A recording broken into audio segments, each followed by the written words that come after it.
getting back to the golden age of DEC, Leslie Lamport worked at DEC, I believe, and was an adopter of early tech and developed the precursors of LaTeX, I believe. But I'm hoping that Nelson will then say, "Oh, you're right about this, and you're wrong about this," and give us the whole story.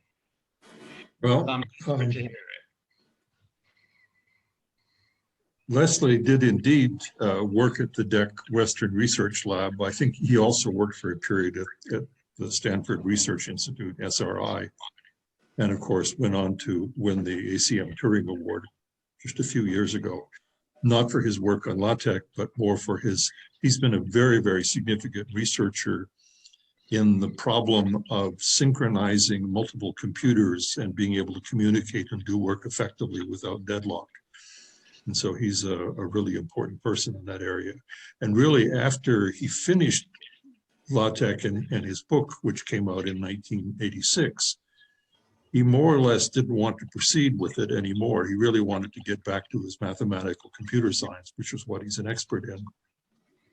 And so since then, really, it's been a team of other people, of which Frank Mittelbach, Sebastian Ratz, Michel Gersons, and several others have been key members of the team, and it's still carrying on.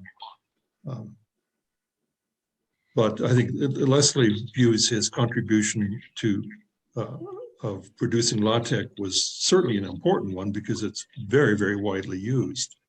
But he didn't want to make it his life work, nor did Don Knuth want to make tech his life work, because he had the book series, The Art of Computer Programming, that when he was a young fellow in his 20s, he thought this would be a one-volume book, and it turned out to be a lifetime of work.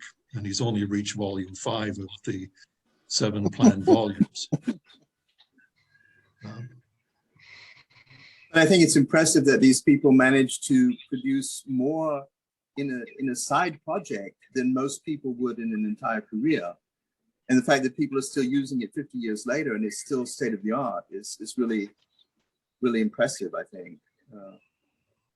Well, I think the case is that both Leslie Lamport and Don Knuth are, number one, extremely smart people, and number two, they're perfectionists and they care a great deal about what they produce being usable by others. And Leslie at times could be quite, shall we say, acidic to people he communicated with, but his concern was always that the goal here is that there's one author or a small number of authors, and there are potentially many readers. So the people that really matter in this equation of document presentation are the readers, not the authors. And therefore, things must be done to make it easy for the reader, not easy for the author. He essentially developed LaTeX when he was working at DEC. Did he develop it on VMS? Does anybody know? No, it was probably done on the PDP-10 with the TOPS 20 operating system, which is what Don was using at Stanford. The PDP-10 actually ran a number of operating systems, and in one of my keynote addresses in Tugboat, there's kind of the story of the history of the PDP-10 and tech at Stanford. But LaTeX didn't come out of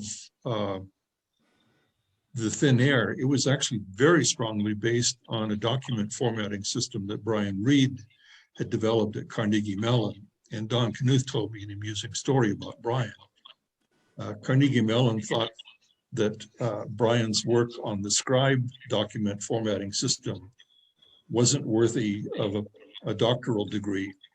And Don had read Brian's thesis. And he said, of course. He said, it's not only worth a doctoral degree, but we'd like to hire him. And so Stanford did. So Brian and Leslie were at the same research institute. And of course, there was a lot of cross collaboration. And the syntax of Scribe bibliography files is essentially what you have in BibTeX today. So Brian did a really remarkable job. He did it, of course, at a time before laser printers, before personal workstations, and in an environment where software was viewed as something to be licensed for large fees. And as a result, many people who had potentially could have access to Scribe never used it because it costs money. And people like me felt that if we were going to produce a document, we want to be able to pass the document off to someone else who could reformat it and not have to pay a large license fee. Does the Scribe system still exist? No, it disappeared probably close to 30 years ago from the market. And there's never been a re-implementation of it. Yeah, I've only run across it in the Lamport's book and in the BibTech documentation. That it's mentioned, you know, this is based on Scribe, or this is included for Scribe compatibility or whatever, but I've never had anything to do with it itself.